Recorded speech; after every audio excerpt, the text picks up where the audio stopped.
Rapidement, je me suis rendu compte que c'était hyper compliqué de s'informer. Aujourd'hui, il faut accéder à plusieurs applications pour bien s'informer. Et donc, rapidement, on s'est dit pourquoi il n'existe pas dans la presse, qui existe dans la vidéo, dans la musique, un accès simple avec un maximum de services pour proposer aux lecteurs un outil qui soit complet sur la presse. Vous avez quel âge ? J'ai 26 ans. Pourquoi vous êtes intéressé à la presse ? En fait, la presse... Moi, je suis un passionné de politique et pour moi, c'est le pilier de la démocratie. Et on s'est dit, c'est fou qu'en France et que même dans le monde entier, on n'ait pas d'outils qui soient simples pour la consulter. Je veux dire le sens de ma question. Pourquoi ne pas avoir choisi de devenir journaliste ? Pourquoi avoir décidé de faire quelque chose, un média transversal ? Alors, Pressmium, donc c'est toute l'info en... Non mais vous sans lire.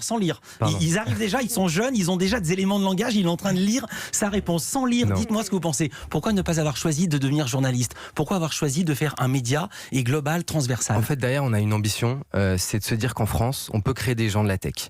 Dans l'information, je suis persuadé que d'ici 3-4 ans, on aura des managers de contenu, des Amazon, des Google, des Facebook, et que en Europe, on peut créer un acteur qui soit émergent et qui soit responsable. Responsable qui co-construit avec les éditeurs ce modèle, mais également qui peut protéger la vie de ses utilisateurs. Donc vraiment être Vous savez que vous n'avez toujours pas répondu à ma question. C'était pourquoi vous êtes intéressé au business plutôt qu'à la presse ? Pourquoi ne pas avoir monté un journal ou vous-même devenir journaliste ?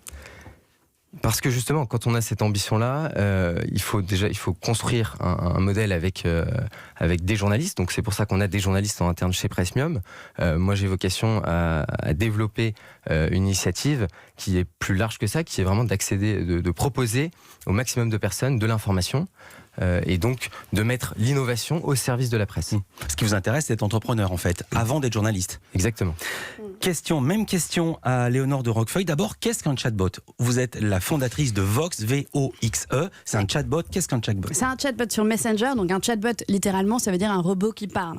Donc c'est quand on est sur le site de la SNCF. Alors oui, c'est une sorte de chatbot, ça effectivement, ça c'est le chatbot qui est plutôt utilisé pour le service client de la SNCF. Alors nous, c'est pas exactement comme ça. Nous, c'est assez simple. On va sur Facebook Messenger, on tape Vox au lieu de taper le nom d'une de ses potes, et à ce moment-là, Vox commence à parler avec nous de manière virtuelle. Le concept est assez simple. Du coup, on a des gens qui s'abonnent. En fait, à partir du moment où ils parlent avec Vox, ils acceptent un certain nombre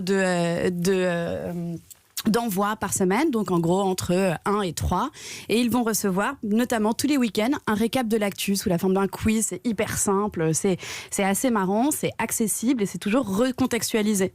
Pour les gens qui ne connaissent pas, chatbot, ça vient de chat, chatter, discuter, et bot en robot, c'est un robot qui nous parle, ou il y a quelqu'un, ou il y a un être humain ? Alors il y a évidemment plein d'êtres humains derrière, parce que il y en a plein qui imaginent quand on dit qu'on fait un chatbot, qu'on fait une intelligence artificielle russe. Rien à voir, absolument rien à voir. Nous en fait ce qu'on fait, c'est ce qu'on appelle une intelligence conversationnelle. Donc conversationnelle, c'est-à-dire que ça fonctionne exactement comme un livre dont vous êtes le héros. Vous avez le bouquin, les pages sont déjà écrites. Quand vous êtes à la fin d'une page, on vous dit pour faire ça, allez page 52, pour faire ça, allez page 44. La page est déjà écrite. Sur Vox, c'est exactement pareil.